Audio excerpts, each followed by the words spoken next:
Testing, testing. I need to not mess with that. I have had no time, so bear with me for this one. Buckle up. This is the BS4 podcast, and I'm your host, Bria Villa.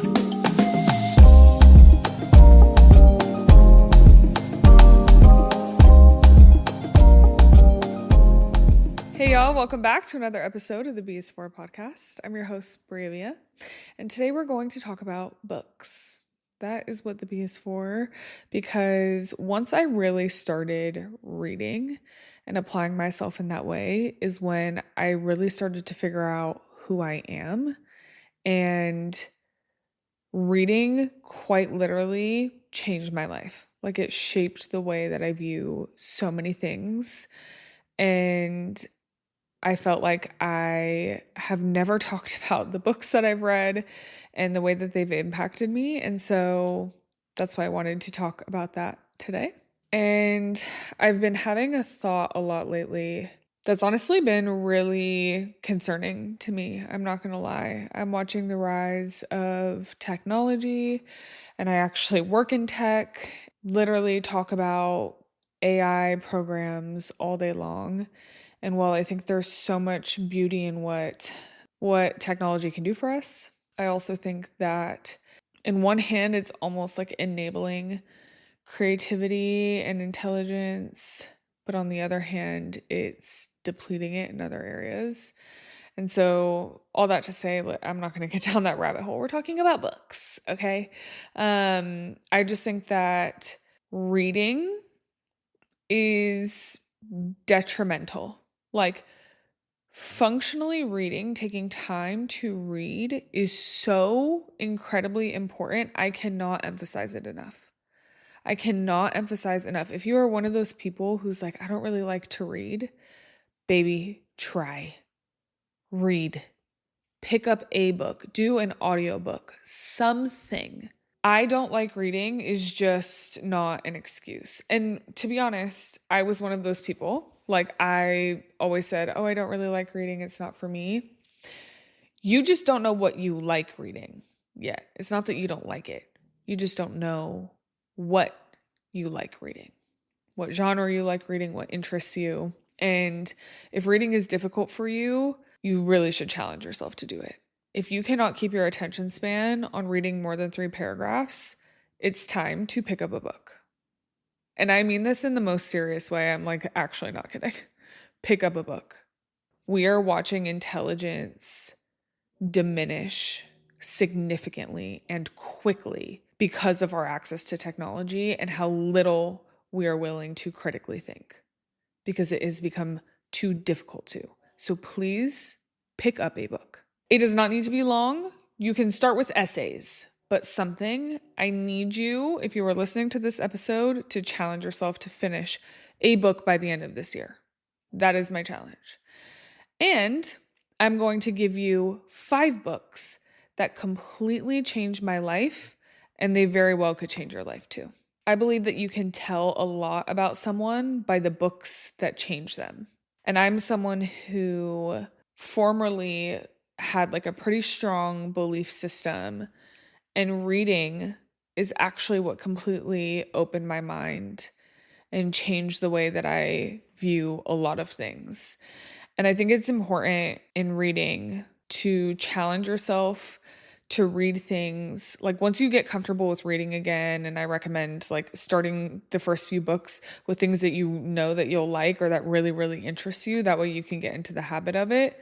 But as you start to read and enjoy reading in general, you're able to start to venture out more.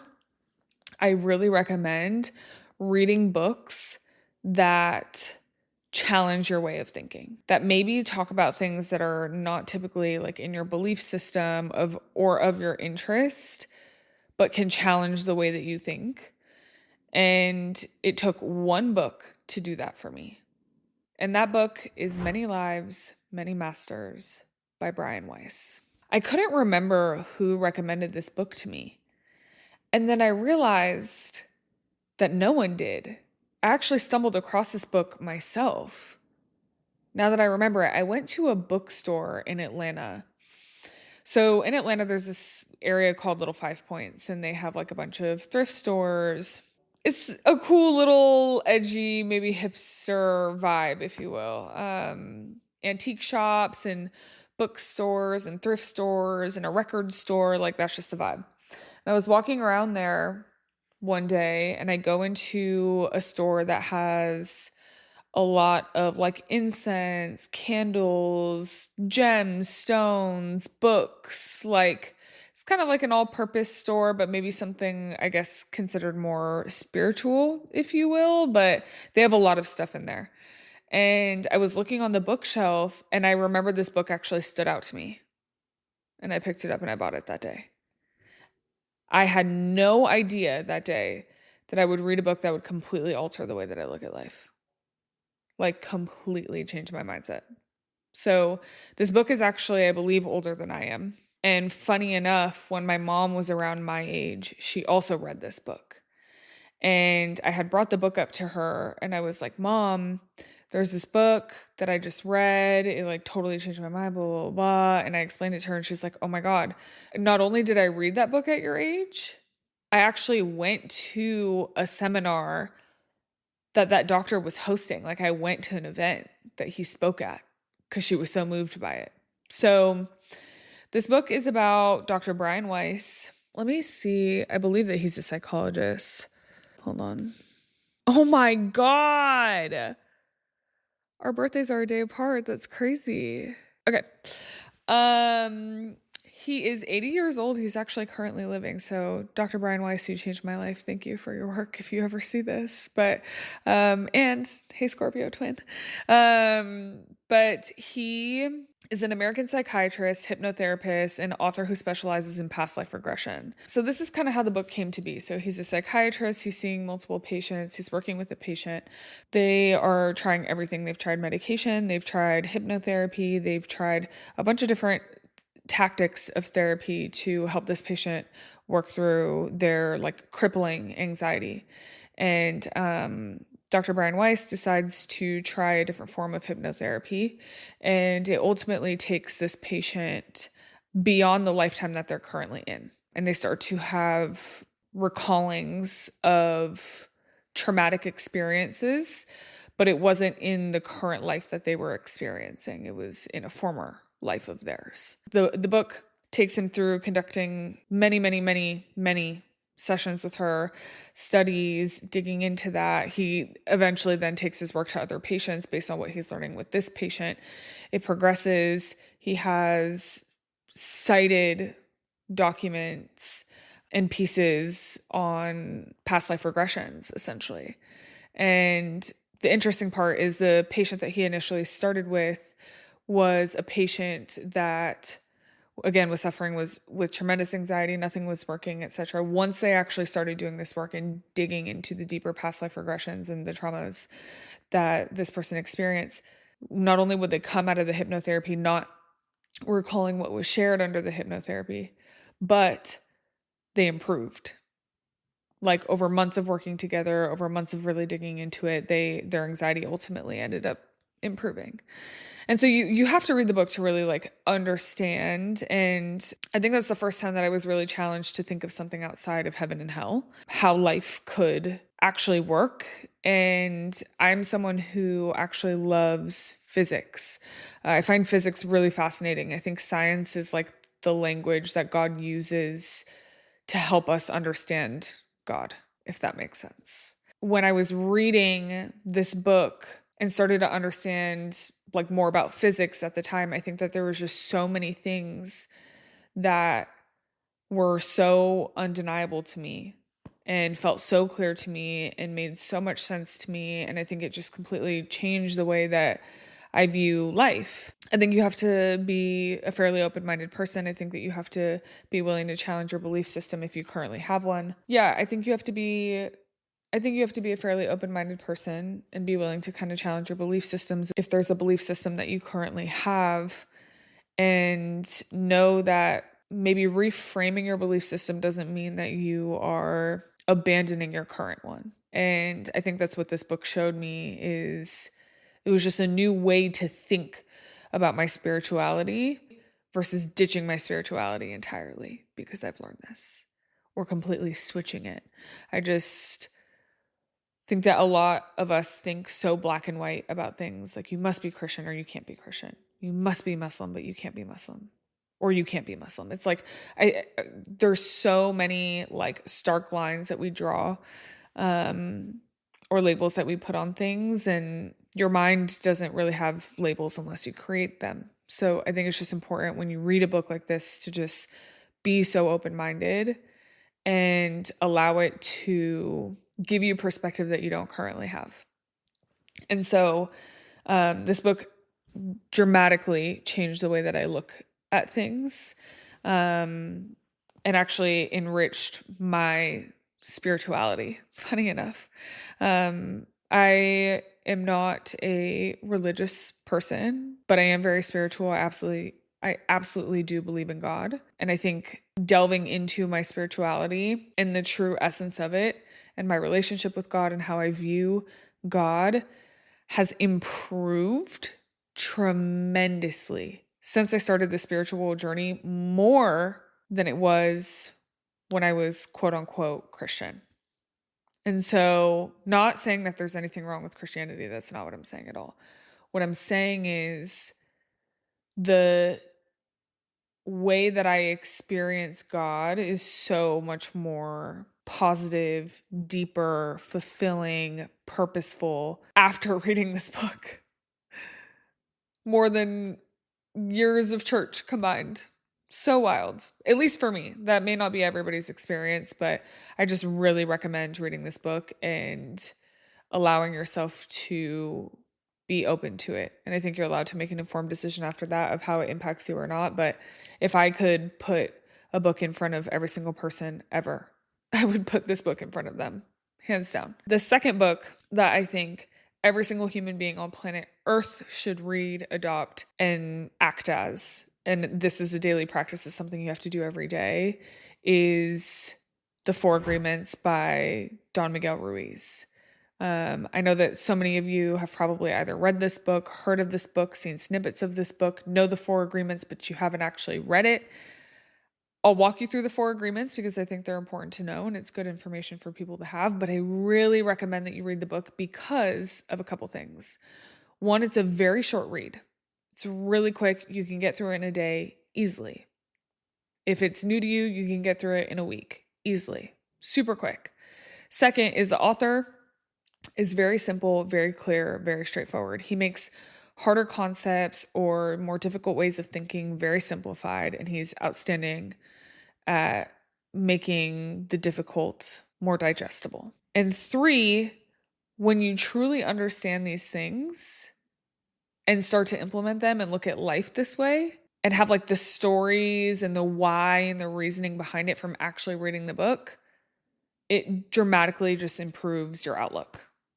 No doubt about it. So the Four Agreements that Don Miguel Ruiz writes about is be impeccable with your word. Don't take anything personally. Don't make assumptions. And always do your best. That's it.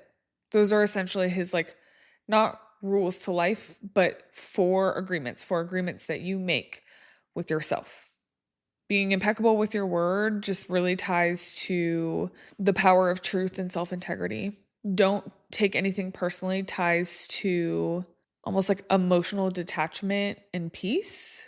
Don't make assumptions is really about clear communication and understanding that everybody is projecting their own internal battles. And so you can't always assume what motivates people's decisions. It really is indicating like clear communication, like to communicate with one another.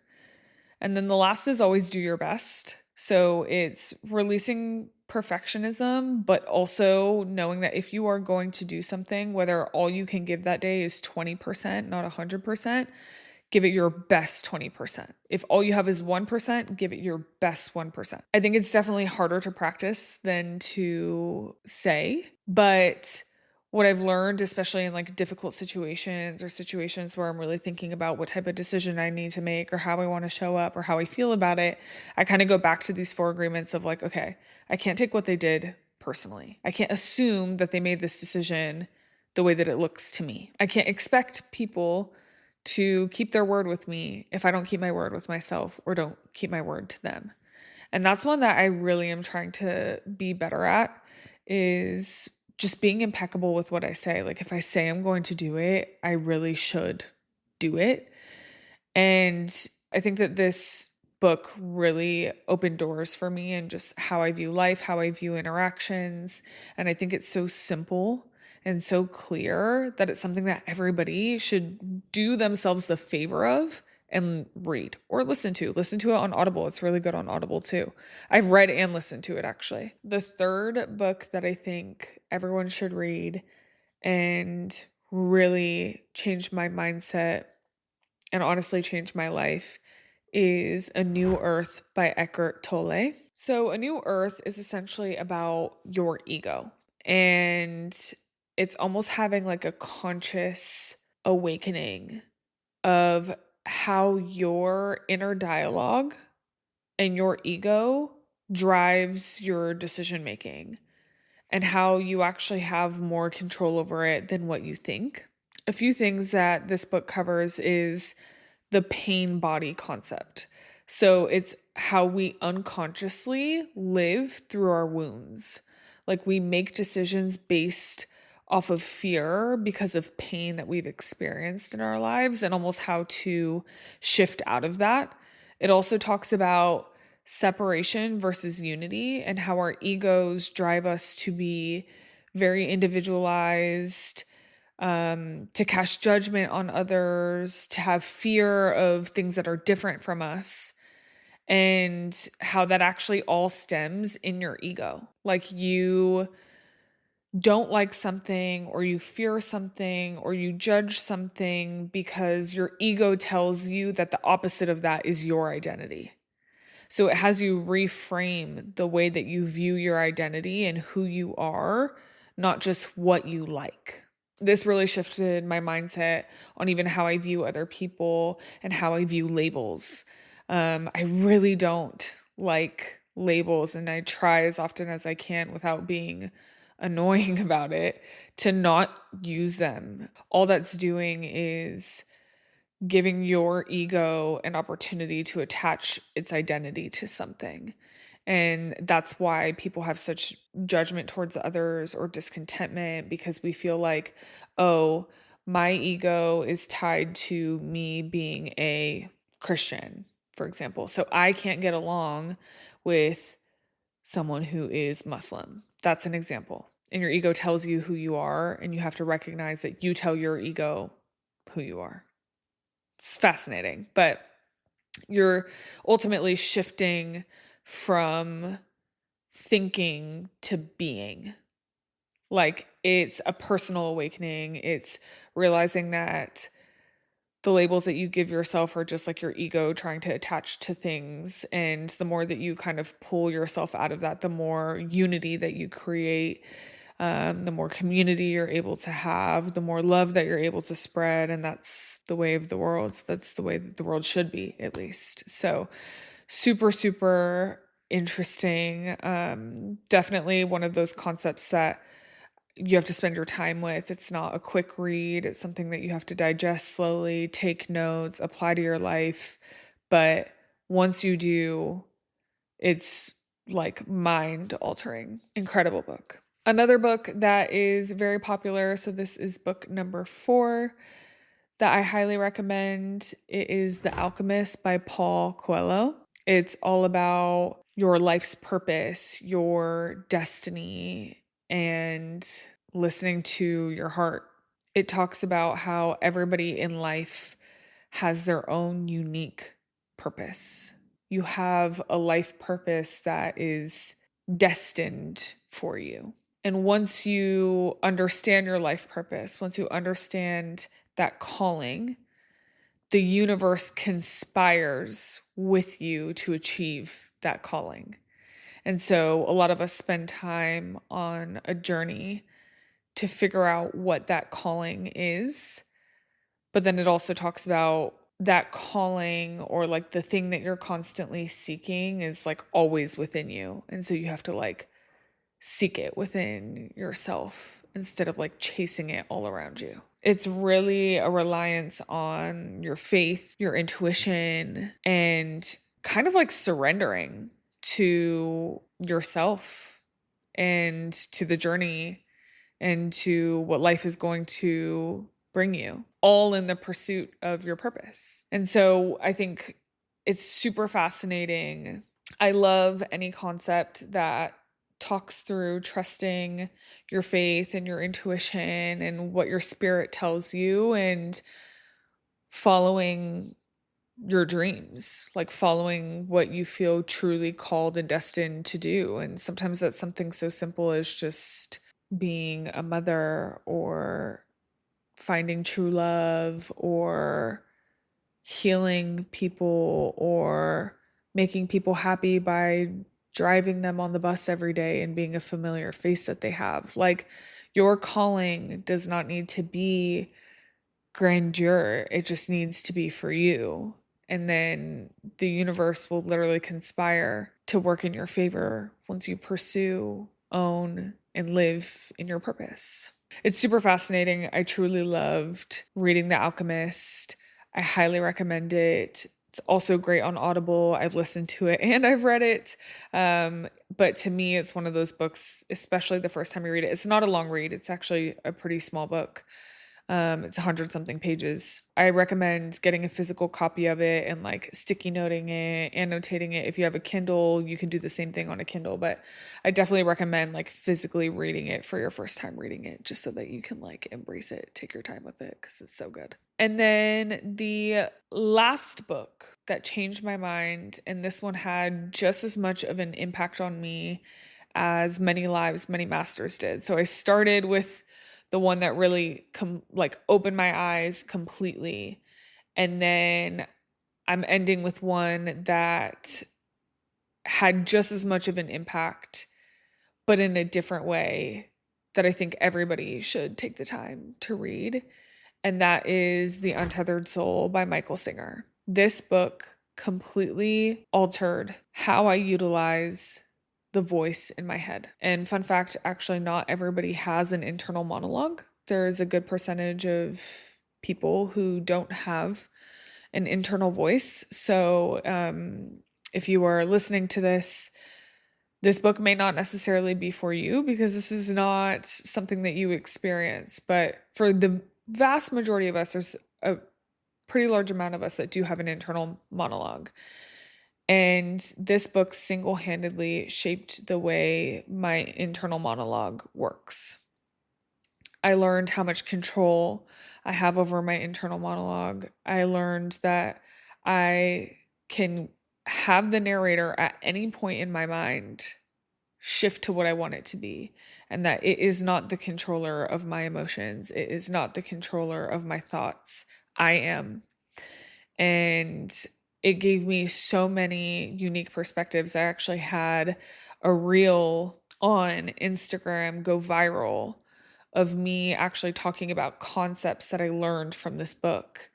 And it has had such a profound impact on me and just the way that I self-talk, literally. Like, my self-talk is so different now ever since I read this book and ever since I started to practice evolving it, recognizing it, understanding it, naming it. And I really think that if everyone had the awareness that this book gives you, I think people not only would be so much happier, but would be so much kinder to themselves, honestly. I feel like I've beat this drum over and over again about how good this book is. Like, I cannot rave enough about how good this book is. But I think it's just one of those books that you have to take time to read for yourself. Like, that is just the most simple way that I can put it. After you read Many Lives, Many Masters, if that book interests you, quick subtle plug that helped me evolve that mindset even more is The Journey of Souls by Michael Newton. Please, please, please, please read that book. If you decide to read Many Lives, Many Masters, read The Journey of Souls right afterwards. Great continuation. But anywho, that is 5 books that completely changed the way that I think.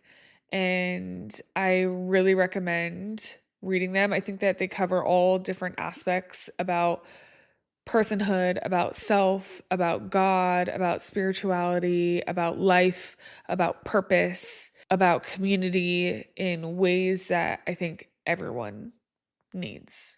And I could not recommend them enough. So, books are literally teachers, and the right one finds you when you're ready.